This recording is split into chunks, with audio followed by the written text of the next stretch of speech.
할렐루야. 유쾌한 성탄 찬양 감사합니다. 할렐루야. 감사합니다. 메리 크리스마스. 우리 옆에 있는 분하고 인사 한번 합시다. 메리 크리스마스. 할렐루야. 메리 크리스마스.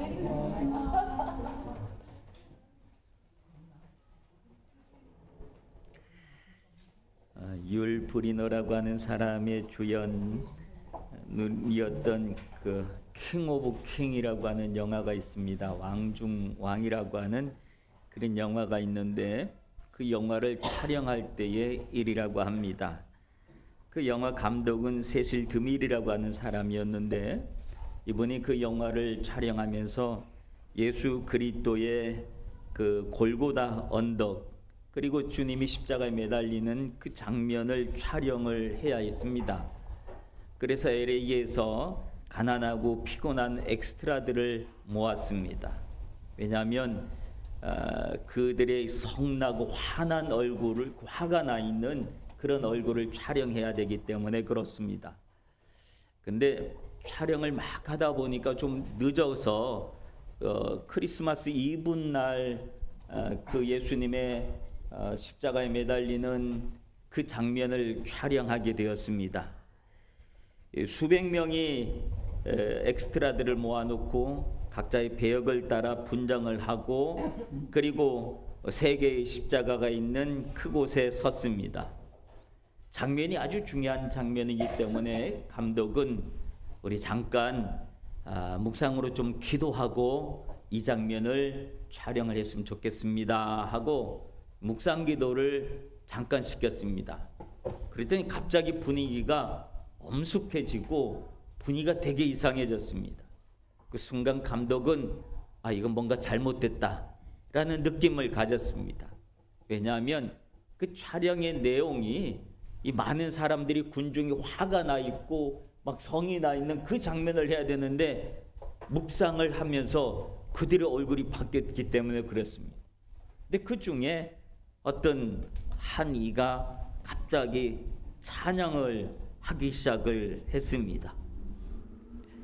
기쁘다 구주 오셨네 만백성 맞으라 이 찬양을 차게 했더니 갑자기 거기 모였던 수백 명들이 갑자기 이 찬양을 막 한 겁니다. 그러다가 이 찬양은 또 고요한 밤 거룩한 밤 잠방 가운 신도여 이 찬양을 막 시작하니까 갑자기 분위기가 이상한 분위기가 되고 말았습니다. 그리고 사람들은 얼굴 속에서 찬양을 부르면서 눈물을 흘리고 있는 그 장면을 봤습니다. 그리고 난 다음에 그 찍어야 될 장면은 전혀 반대의 장면인데 이걸 어떡하나 했는데 근데 희한하게 온 그 엑스트라로 모였던 사람들이 각자의 배역을 따라서 정말 신나게 배우 이상으로 연기를 막 해주어서 그래서 성공적으로 그 장면이 맞춰졌다고 합니다. 훗날 그 감독이 그때 그 일을 회상하면서 하는 이야기가 내 생애에서 최고의 순간이었다라고 하는 그런 수레를 하는 내용이 있었습니다. 예수 그리스도께서 이 땅에 오신 이유는 무엇일까요? 바로 피곤하고 지치고 삶에 화가 많이 나 있고 분이 나 있는 그런 사람들에게 걱정과 번뇌가 많은 사람들에게 기쁨을 주기 위해서 이 땅에 오신 줄로 믿습니다. 그래서 그 사람들이 가난했던 지쳐있던 그 슬렘가에 있는 그 사람들이 예수 그리스도의 탄생을 찬양하면서부터 그의 얼굴이 바뀌어졌다라고 하는 그런 날입니다. 그러면서 예수 그리스도의 십자가 앞에서 그들은 새로운 삶에 대한 결단을 새롭게 했기 때문에 그들은 그 앞에서 눈물을 흘리고 있었다라고 하는 이야기입니다. 여러분, 성탄은 바로 그런 날입니다. 예수 그리스도께서 탄생하신 그 이유가 바로 그 십자가에 있었다는 사실을 우리는 잊어서는 안 됩니다.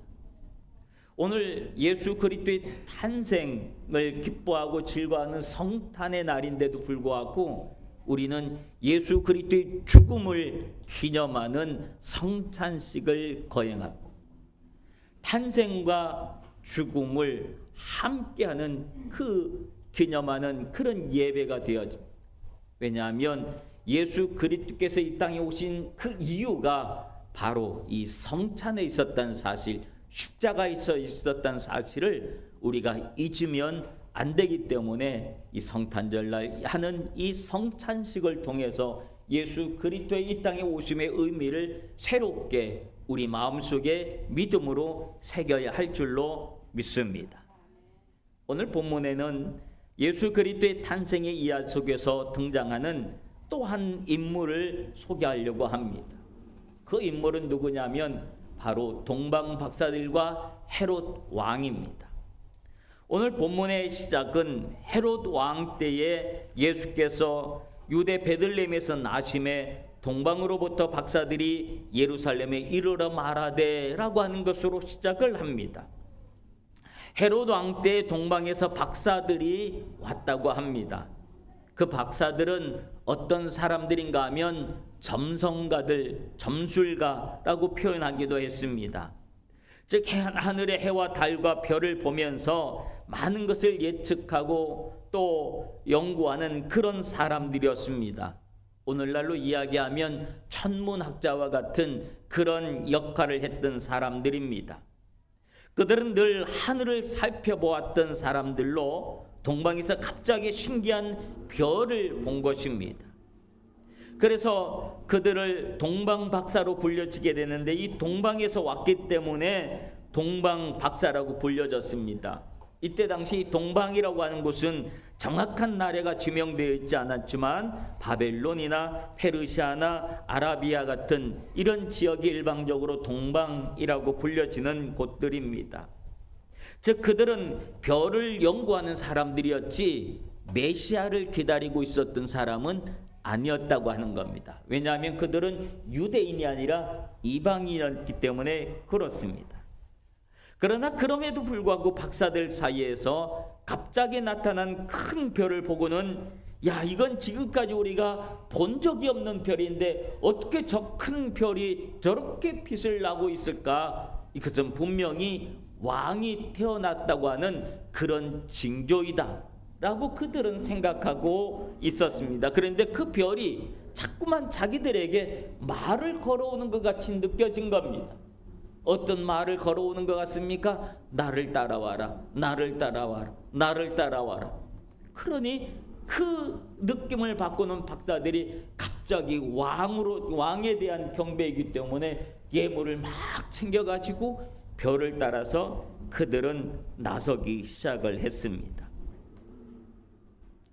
그래서 박사들이 유대 땅에 이르렀을 때에 바로 그곳에서 유대인의 왕이 새롭게 났다고 하는 사실을 그는 직감을 했기 때문에 그들은 베들레헴이 아닌 예루살렘의 헤롯 궁으로 갔다라고 하는 겁니다.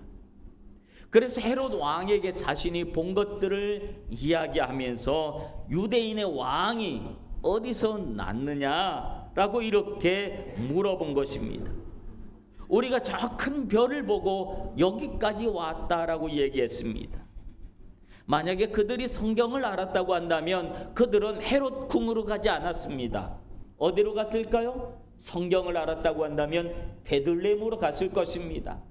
그러나 그들은 성경을 아는 사람들이 아니라 그냥 별을 연구했던 사람들이었기 때문에 별의 지시를 받아서 따라온 것이 유대 땅이었기 때문에 당연히 왕궁에서 새로운 왕이 태어났겠지 생각을 하고 헤롯 궁으로 갔던 것입니다.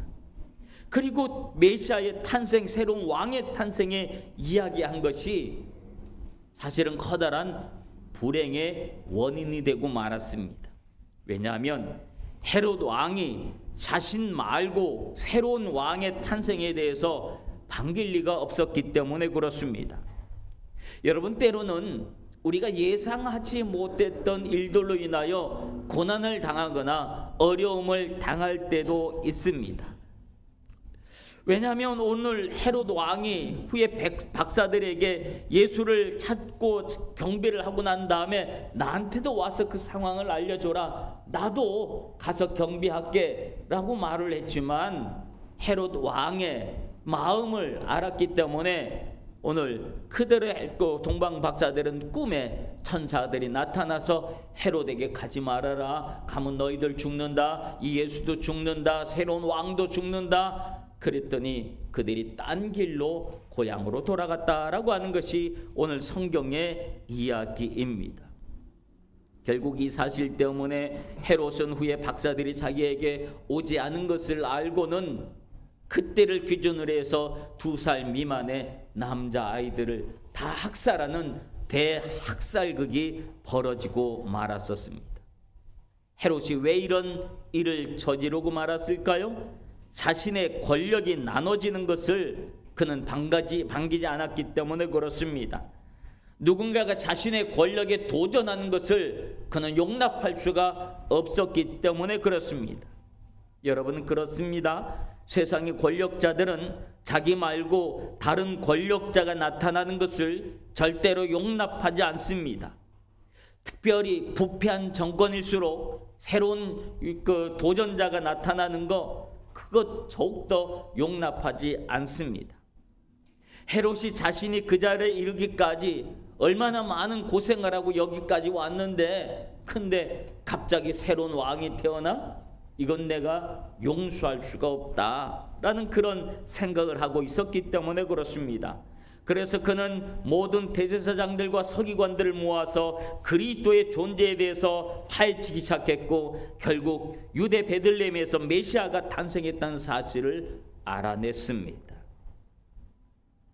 그 예언된 말씀은 구약 미가서 5장 2절에 있는 말씀이었습니다. 베들레헴 에브라다야, 너는 유다 족속 중에 작을지라도 이스라엘을 다스리는 자가 내게로 나올 것이다. 이 말씀에서 오늘 본문 6절에 있는 말씀, 또 유대 땅 베들레헴아, 너는 유대 고을 중에서 가장 작지 아니하도다. 내게서 한 다스리는 자가 나와서 내 백성 이스라엘의 목자가 되리라. 이 말씀이 나온 것입니다. 예수 그리스도는 이 예언대로 왕으로 태어나셨습니다. 즉 다스리는 자로 태어나셨습니다. 그러나 여러분, 예수님의 생애를 우리는 다 알지만 예수님의 생애 속에 언제 군림하는, 왕으로 군림하는 그런 때가 언제 있었습니까? 왕으로 오셨는데 우리가 생각하는 그 왕다운 권위를 보여준 때가 언제 있었고, 백성들을 다스렸던 때가 언제 있었습니까? 그러나 그럼에도 불구하고 성경은 뭐라고 얘기하냐면 다스리는 자가 오셨다라고 이야기합니다. 근데 예수님의 다스림은 무엇이었습니까? 세상의 권력과 힘이 아니었습니다. 예수님은 분명히 다스리는 자로 이 땅에 오셨지만 예수님의 일대기 어디를 봐도 우리가 생각하는 그런 왕으로서의 다스림은 없었습니다. 그런데 예수님의 사역을 가만히 들여다보면 예수님은 여전히 다스리는 자였습니다. 예수님이 무엇을 다스렸습니까? 예수님은 자연을 다스리셨습니다. 그래서 어떨 때는 물고기가 전혀 없는 곳과 없을 것 같은 그곳에 수많은 물고기들을 있게 하시고, 어떨 때는 바람과 파도도 다스렸었고, 어떨 때는 바다를 걸어가기도 하셨습니다. 어떨 때는 물을 다스려셔서 물을 포도주로 만들기도 하셨고, 수많은 질병들을 다스리셔서 그들을 고치셨습니다. 외롭고 힘겹고 또 쓸쓸한 마음을 주님은 다스려 주셔서 그들이 위로받게 하셨고, 그리고 새 힘을 얻게 하셨습니다. 예수님은 죄에 대해서 다스리셨습니다. 그래서 예수님을 만나고 경험한 사람들이 다시는 죄를 짓지 않도록 죄를 다스리셨습니다. 그리고 십자가를 지심으로 그 십자가에서 인류의 죄악을 다스리시고 악한 사탄 마귀와의 싸움에서 승리하셨습니다. 수많은 영계를 다스리셔서 마귀를 물리치시고 사탄을 물리치시고 귀신들을 쫓아내주시고 십자가에서 최후의 승리를 이루신 줄로 믿습니다. 그 승리하심으로 우리에게 구원이 허락되었고 하나님의 자녀가 되게 하신 줄로 믿습니다. 예수님의 다스림은 우리가 생각하는 그런 권력자로서의 다스림이 아니라 섬기는 자로서의 다스림이었고, 자연에 대한 다스림이었고, 죄에 대한 다스림이었고, 병에 대한 다스림이었고, 그리고 온갖 영적인 세력들에 대한 다스림이셨습니다. 그래서 제자들이 발을 씻겨줬고 수많은 영혼들을 위로하시고 새 힘을 주신 줄로 믿습니다. 우리 주 예수 그리스도의 다스림은 바로 이런 다스림을 위해서 이 땅에 오신 줄로 믿습니다. 사랑하는 성도 여러분, 아기 예수님의 탄생은 놀라운 일이었습니다. 그래서 하늘의 별들도 움직이게 하셨고 그 별을 따라서 세상도 왕의 탄생을 알게 하셨습니다. 그러나 새로운 왕의 등장을 반기지 않았던 헤롯은 칼로 예수님을 맞이하고 말았습니다. 아기 예수를 맞이하는 방법들이 성경에 보면 사람들마다 다 달랐습니다. 세상의 인심은 얼마나 악했는지 만삭이 된 임산부를 위해서 방 하나 내어줄 수 없는 그런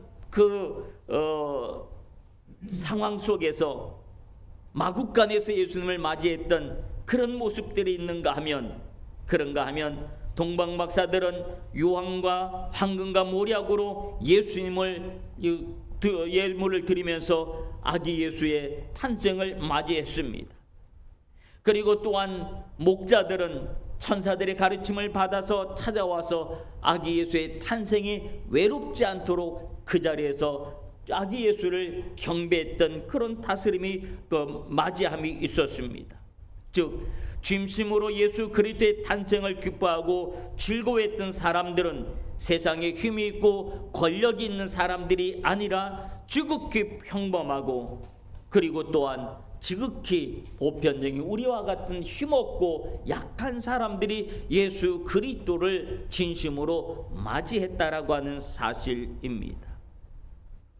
그리고 이방인이었던 동방 박사들이 예물을 들고 예수님에게 맞이했던 그런 모습들을 볼 수가 있습니다.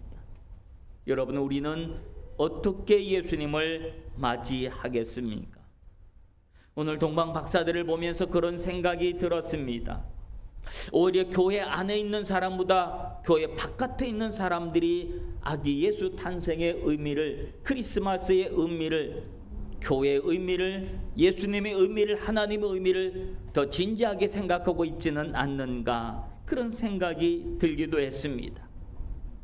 정작 메시아의 탄생을 기대하고 기다리고 있어야 될 율법학자들이나 제사장들, 서기관, 바리새인들, 유대인들, 이스라엘 사람들, 그들이 메시아를 진심으로 기다려야 했지만 헤롯 왕이 대제사장들과 제사장들을 모아서 그리스도의 탄생이 어디서 있느냐라고 물어봤을 때 그들은 유대 땅 베들레헴이다라고 분명히 대답을 했지만 그들은 예수님의 탄생을 맞이하러 가지 않았습니다.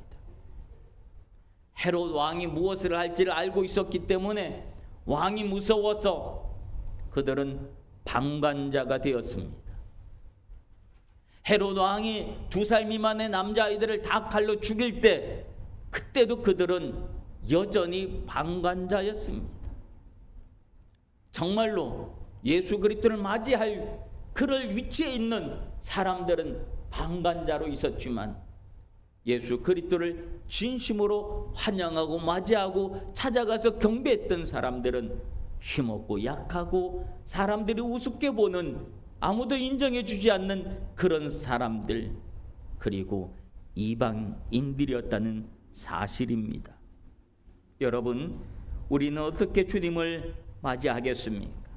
이 성탄의 계절에 주님의 탄생을 어느 곳에서 준비하고 맞이하겠습니까?